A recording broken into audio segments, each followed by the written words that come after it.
Oh, it's me again. Don't mind me, I'm just reading some historical documents. It's really interesting to see what happened in the far past. Wait, Portal was released in 2007? What the? The Portal series has been around almost as long as I have, with the second game being acclaimed by many as one of the greatest games of all time. It's a physics-based puzzle game where you can use a portal gun to solve complex tests. It sounds so simple on paper. You go through one portal and come out the other, retaining all momentum and objects you're carrying. Yet the amount of complexity that builds around these simple ideas is insane. The portal gun opens doors that don't even look like doors. Combining that with the additional mechanics like boxes, electric spheres, lasers, and so many other things, there are nigh on infinite puzzles with this concept. You can fly through the air, building momentum infinitely through portals. You can manipulate lasers through solid walls. You can reach this button, box, high door, random panel, or other assorted objects through the use of 2 portals. This isn't even accounting for the fact that these can all be used together to make even more complex tests. Using a bridge of solid light as a wall against incoming fire from turrets. Flying through the air using jump pads to redirect a laser into this terminal. And in the cooperative mode, where there are 4 portals with player collisions on, things get even more absurd. You need to time this fling through the air so that you can both collide right over the exit. You need to guide your partner through a maze of giant boxes, or even betray them for no good reason. Also, according to the first game, Android Hell is real. I'm sure the Beep Boop is having a lot of fun in there. Serves him right for unplugging reality. But if we hop on back to 2007, no one had ever used a mechanic quite like this. How on earth do you teach a brand new mechanic without slapping the player in the face with a wall of text?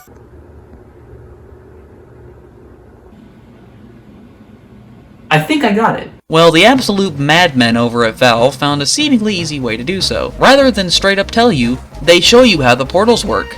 I know, that sounds super bold and innovative, but hear me out. The game starts with you not being able to control the portals at all, only being able to utilize their specific locations as designated by these borders. This makes sure the player understands the basic concept of a portal and how to use it.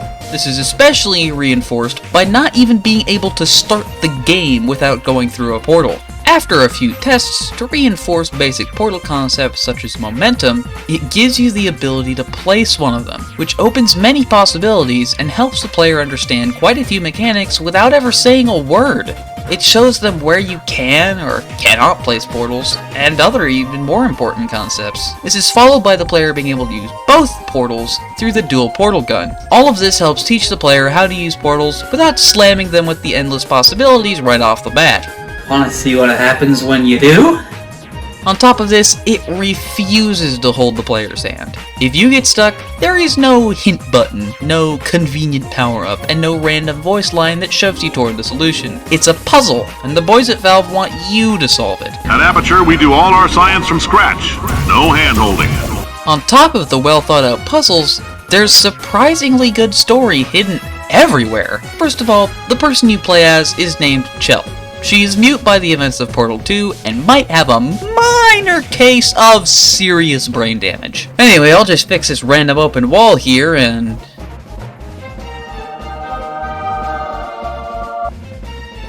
Couldn't find a proper bucket, but I'm happy.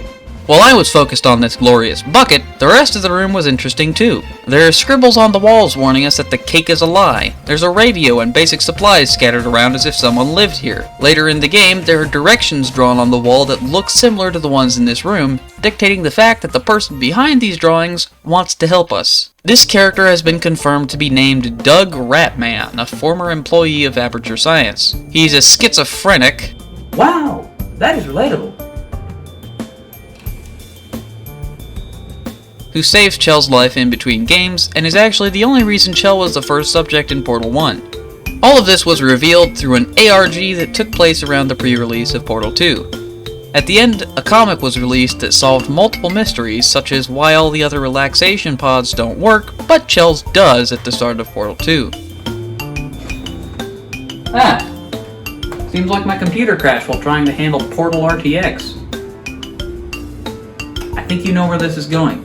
That's right, we are still being sponsored by Lone Star PC. Lone Star PC is committed to helping you get the best fit for your personal computer. They will never oversell you on their computers tailored specifically for you. To find them, click the link below and go to the Contact Us section.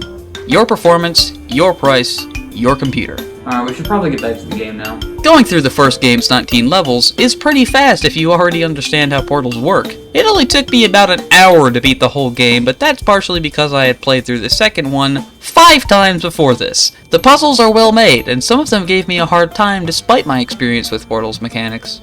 One chamber stands out, however, as it introduces the companion cube. It is literally a box with a heart that you are forced to use the entire level. Apparently it's supposed to fool your brain into building an attachment to this box. And then at the end you're supposed to throw it into an incinerator. I speedran throwing it in the fire. It deserves to burn. I also did that because the first time I was trying to be dramatic and fell in myself. Yep. Nope, definitely just because I don't have a soul. Is something supposed to be here?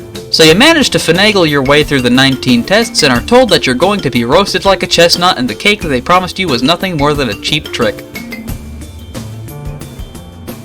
Thankfully, you can make a quick escape and make it all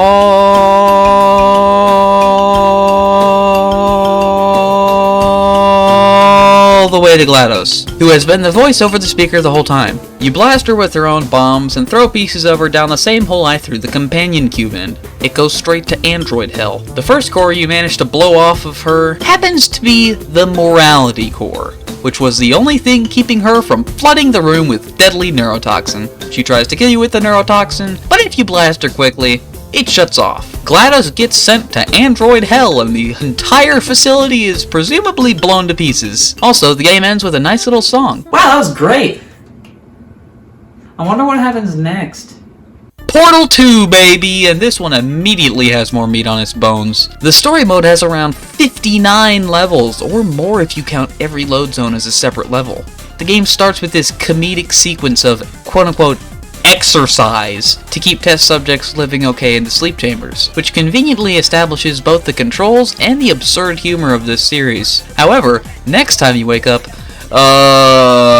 Anyway, this guy, Wheatley, has one of the best lines in the series. After Chell is asked to speak, she simply jumps, prompting this line. And it's not out of the question that you might have a very minor case of serious brain damage. So he picks up the entire chamber, and oh dear lord, they are all dead. Every single one of these boxes has a flippin' vegetable inside and shows just how screwed up this facility is. Wheatley takes you somewhere where you can supposedly get a gun that makes holes. I wonder what this gun could be referring to. After a bit of property damage, you enter the test track from the first game, but the whole place has really gone to pot. You get past the opening bits and Wheatley tells you there's a gun right over there. Where is the gun? Wheatley, there is no gun. You're just as schizophrenic as I am. So you get the gun, finish a few more tests, and come to this monstrosity of a potato, which has single-handedly created a sequel to Idaho! Anyway, to reach the escape pod, we have to go through GLaDOS' room. Unsurprisingly, she is quite dead. What a relief. Surely nothing bad will happen. And she gets woken up. No! Wheatley, you moron, why did you do that? Foreshadowing is a narrative device. Well, you have to deal with GLaDOS taunting you throughout the next dozen chambers. She even makes you think you can save a companion cube, but fizzles it out at the last second. It is at this moment that she tells you that they really have been sentient this whole time. Thank goodness I don't have a soul, or else I start feeling really bad about earlier. GLaDOS wants to force us to test for all eternity for killing her before. Joke's on GLaDOS. I only have to do these tests for around 40 years before I drop dead, and then you'll have nothing. Oh wait, there's a medical procedure in my future. Great. It was at this moment that GLaDOS revealed the most outrageous saga of manipulation and annoyance conceivable. She made fun of the fact that the main character's parents are dead. Oh great, GLaDOS, I'm sure the community will love and appreciate you for that cheap trick. Anyway, the game introduces a lot of mechanics during this section, namely the hard light bridges, lasers, and the jump pads. Oh hey, Wheatley is still alive. Great, I wonder what he will do. Secret panel, here we go. Hey, buddy, I'm speaking in an accent that is beyond her range of hearing. Wheatley has some great ideas. Who knew that GLaDOS was incapable of hearing Texans? Great news for me. Oh wait, she can. Life's good. So Wheatley takes us through the facility to the Sentry production line. There we pull the most devious prank of all time and place a defective turret as the control for what gets approved. That's what you get for making me feel bad in the opening, gosh dang it. And then of course the game gets revenge by throwing me off a cliff. Come on, I did exactly what you told me to. Yeah! We also disable the neurotoxin emitters with some clever shenaniganery and make our way to GLaDOS. Thankfully she didn't quite realize we did these things and got heavily screwed over. Turns out we can replace her with Wheatley by pressing this button, and geez, GLaDOS, we've had this gun for 2 games now. Please learn to block both sides of an object, or any side of an object even. Anyway, a couple horrifying screams later, and Wheatley is in control. We get on the elevator and go up. Yay, game over. Oh wait, he's betraying us, gosh dang it. This is why I don't trust anybody. Last time a friend of mine sent me some files, he changed all of my keyboard inputs to U and W. Trust no one! Well, GLaDOS is stuck in a potato, but that doesn't stop her from revealing some interesting information. Wheatley was designed and created by the greatest minds of a generation to be a complete moron. They attached him to GLaDOS to slow her down, which actually worked for a while. But anyway, because of some light goading on by GLaDOS, we are sent to the depths. Great! The oldest part of the facility lies rotting down here, collecting dust, rust, and mold. The old recorded voice of the founder, Cave Johnson, echoes through the place like a ghost, and you realize this facility has been a madhouse from the beginning.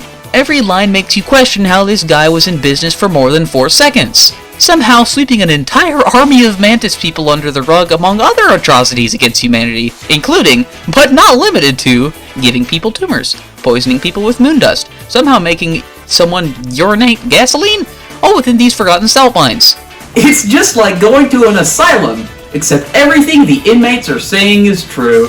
There are these gel substances that'll make you run fast or bounce when you walk on them, and another that creates a portal surface anywhere it can reach. These open up so many more puzzles that this section becomes exceedingly difficult, making me get stuck in this single chapter longer than the entire time I spent in all of Portal 1 combined. So after hearing the story of Cave's downfall play out, and rescuing GLaDOS from a bird, we make our way back up into the main facility, where Wheatley has created an abomination of turret and cube. Dang. Even they don't deserve this. GLaDOS tries to shut Wheatley down with a paradox, but he's so much of a moron that he just says yes. Wish I could do that. So much of my brain is focused on this sentence is false that I only have 3 brain cells left for Portal 2. Whereas the boxes with legs have a complete systems breakdown trying to figure it out. Rest in pepperonis, lads. You will be remembered. Despite having GLaDOS at your side, you still have to solve it all by yourself, because if an AI tries to help with the test or reveal the answer, they get severely punished. Which leads to this. All we had to do was pull that lever. What? Well, no, you pressed the... Ah! I know we're in a lot of trouble and probably about to die, but that was worth it. Anyway, he watches you through these big screens, but I have a solution for that. As you progress through these cobbled-together jokes of tests, Wheatley not so subtly hints at the fact that he's going to kill you, which culminates right about there. Well, this is the part where he kills us. Hello! This is the part where I kill you! Had a bit of a brainwave. I somehow died in the stupidest way possible here. Well, I guess I just suck. And after a fun escape sequence, we come to the moron himself, Wheatley. Basically, we abuse the gels, portals, and corrupted cores to try and reverse what we did with GLaDOS. The fight is a lot more interesting than the first game, involving much more critical thinking than before. Also, the corrupted cores are hilariously funny. There's one that's super obsessed with space, one that sounds like some sort of action hero, and the incorrect fact machine. However, when we finally press the button, it's trapped, blowing us away in an explosion and not starting the sequence. However, we get a clear shot in the moon, and portal gel is made out of moon rocks. So yeah, we launch Wheatley and ourselves into space, narrowly getting saved by GLaDOS at the last moment. So we can leave, right?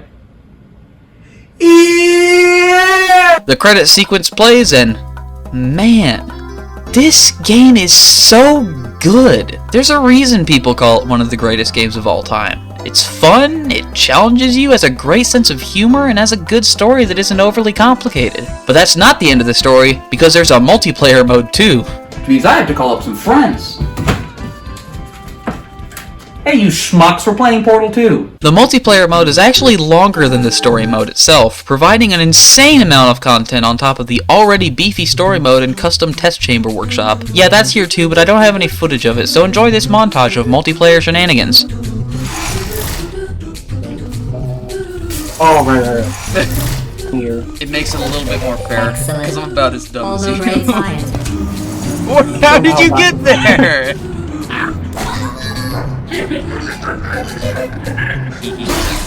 Ah! Naturally, this I have would the pose an power. interesting challenge for one of you, given the other's performance over here.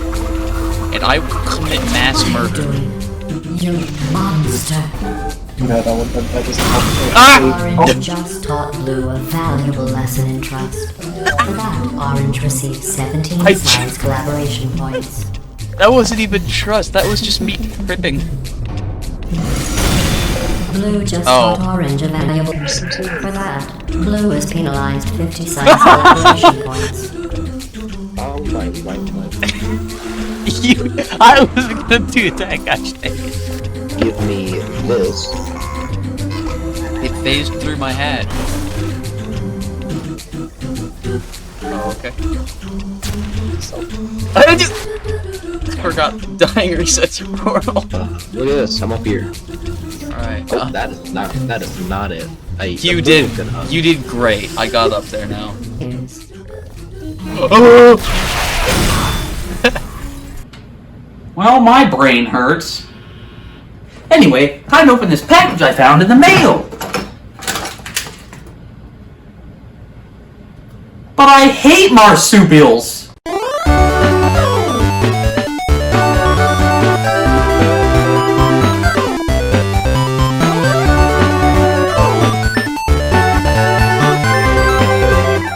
Anyway. I started doing Australian for a minute there. Anyway,